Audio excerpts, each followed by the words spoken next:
The kitchen table was covered with real estate documents when I arrived for what I thought was a family dinner. My parents sat across from each other with practiced authority, while my sister Jennifer's real estate business cards were strategically placed next to official-looking contracts. "Perfect timing, Alex," Mom announced, sliding a listing agreement toward me. "We've decided it's time to sell the house." I stared at the paperwork, noting my address at the top. Pie House. "Family property is shared," Mom insisted, her tone suggesting this was common knowledge I'd somehow forgotten. "Your father and I helped with the down payment 5 years ago. That creates shared ownership rights." Jennifer nodded with professional confidence. "I've already done a comparative market analysis. The neighborhood's hot right now. We could list at $450 and probably get multiple offers above asking." "Multiple offers on my house," I repeated slowly. Dad leaned forward with his most reasonable expression. "Alex, be practical. You're 27 and single. This house is too big for one person, and the equity could set you up nicely in a smaller place while giving us the retirement funds we need." The irony was breathtaking. While they calculated profits from my property, they had no idea I'd been quietly building a portfolio management company that now handled investments for several high-net-worth clients. My small house was actually my carefully chosen headquarters, selected for its privacy and proximity to financial district meetings. "Besides," Jennifer added, "I've already scheduled showings for this weekend. The market won't wait, and I have buyers looking in exactly this price range." I pulled out my phone ostensibly to check my calendar. In reality, I was texting my attorney. "Emergency consultation needed. Parents attempting forced property sale." "Don't be difficult about this," Mom continued. "We're not asking for anything unreasonable. Your father and I contributed $15,000 toward your down payment. That investment entitles us to participation in any sale decisions." The $15,000 they'd contributed had actually been a loan I'd repaid with interest within 18 months. But explaining that would require them to acknowledge my financial competence, which had never been their strength. "Alex has always been impractical about money," Dad told Jennifer, as if I wasn't sitting right there. "Living beyond his means, buying a house he couldn't really afford. We're helping him make a smart decision for once." My impractical money management had generated 7-figure returns for my clients last quarter, but my parents saw my work-from-home setup and concluded I was unemployed or underemployed. "What about the mortgage?" I asked casually. Jennifer waved dismissively. "I'll handle all that during closing. The buyers will assume the existing loan or arrange their own financing. Standard procedure." "And if I don't want to sell?" The temperature in the room dropped noticeably. Mom's face tightened with familiar frustration. "Alex, this isn't just about what you want. Family decisions require family consensus. Your father and I have legal standing as co-investors in this property." I almost laughed. Their legal standing existed only in their imagination, but they'd apparently convinced Jennifer of their ownership rights. As a real estate agent, she should have known better than to prepare listing documents without verifying actual ownership. "I'll need to review these contracts," I said finally. "There's nothing to review," Dad insisted. "Jennifer's handled everything properly. We just need your signature to complete the listing authorization." I stood up, leaving the papers on the table. "I'll get back to you." "Alex," Mom called as I headed toward the door. "Don't make this more complicated than it needs to be. We're trying to help you here." "I understand," I replied. "You're looking out for my best interests." As I drove home, I called my attorney David Martinez, who'd handled my business incorporation and property purchases. "David, I need a complete title search on my residence, plus documentation proving sole ownership. My parents think they have legal claims." "Based on what?" David asked. "A $15,000 loan they gave me 5 years ago, which I repaid in full." David's chuckle was audible. "We'll have definitive documentation by morning. This should be interesting." Saturday morning brought Jennifer to my front door with a photographer and potential buyers. She had her professional smile locked in place and a showing schedule that apparently didn't require my permission. "Hi Alex. Just here for the listing photos. The 10:30 showing is a cash buyer from California, so I need everything looking perfect." I stood in my doorway blocking entry. "I didn't authorize any listings or showings." "Mom showed me your signature on the listing agreement," Jennifer replied, though her confidence seemed slightly forced. The photographer needs to work quickly. We have 3 more showings this afternoon. Behind her, a middle-aged couple waited expectantly beside a luxury sedan. The woman was already taking notes about the exterior landscaping and neighborhood aesthetics. There's been a misunderstanding, I told the couple directly. This property isn't actually for sale. Jennifer's face went red. Alex, don't do this. These people drove 2 hours to see the house. We have a professional obligation to honor confirmed appointments.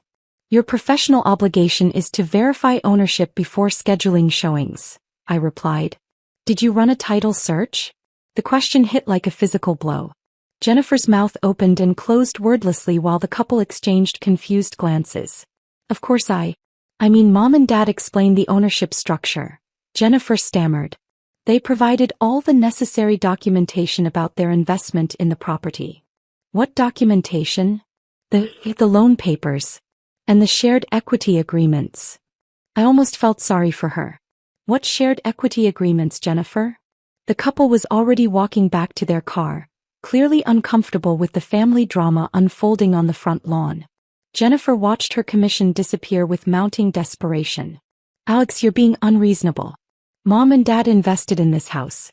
They have legitimate ownership stakes that need to be honored in any sale. According to who? According to real estate law. When family members contribute to property purchases, it creates legal partnerships that... I held up my hand to stop her. Jennifer, you're a licensed real estate agent. What's the first thing you're supposed to verify before listing any property? The silence stretched painfully. Finally, she whispered, clear title and ownership documentation. And did you do that? Mom said you were all on the deed together. She showed me bank records proving their investment. Bank records of what? The $15,000 they gave you for the down payment.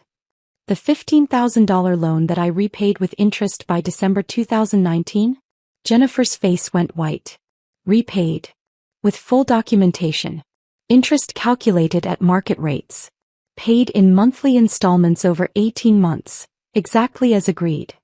By Monday morning my parents were calling repeatedly.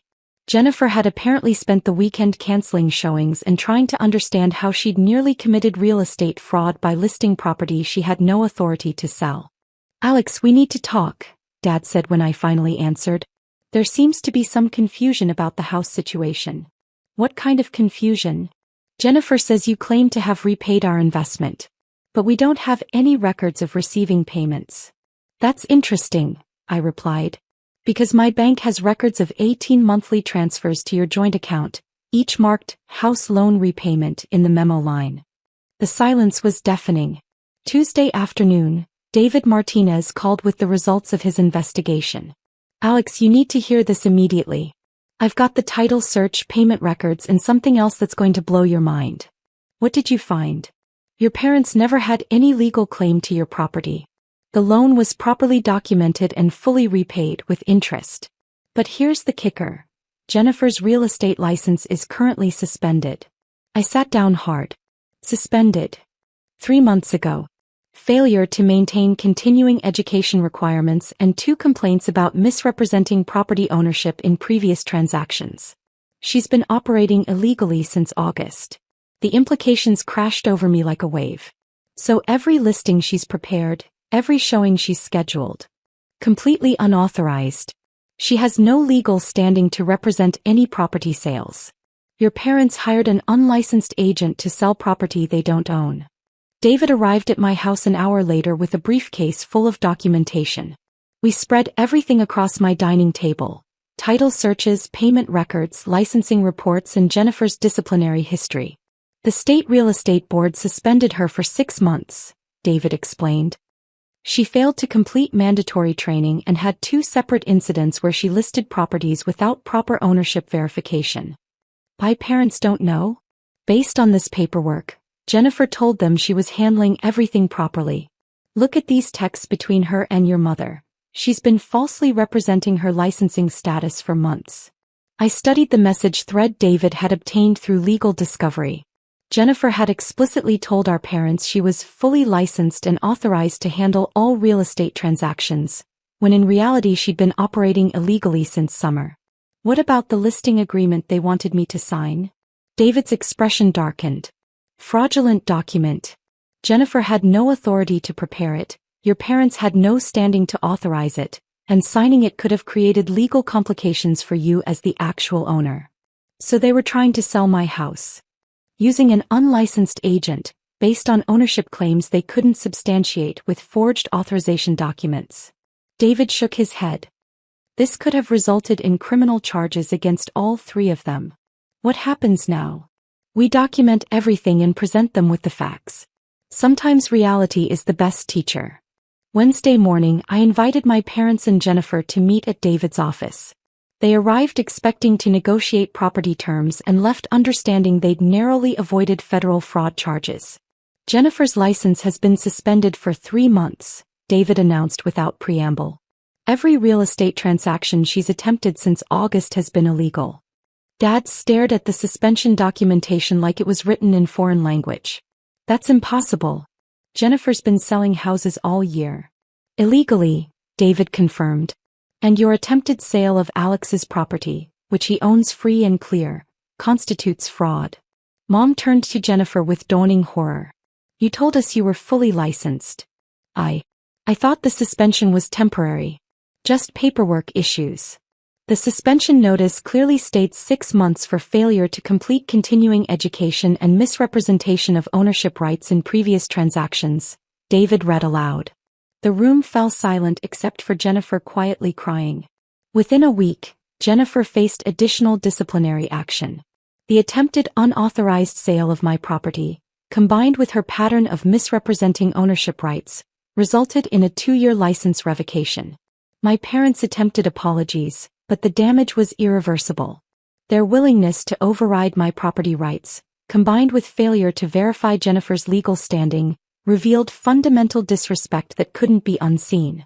I kept the house, transforming it into residence and business headquarters.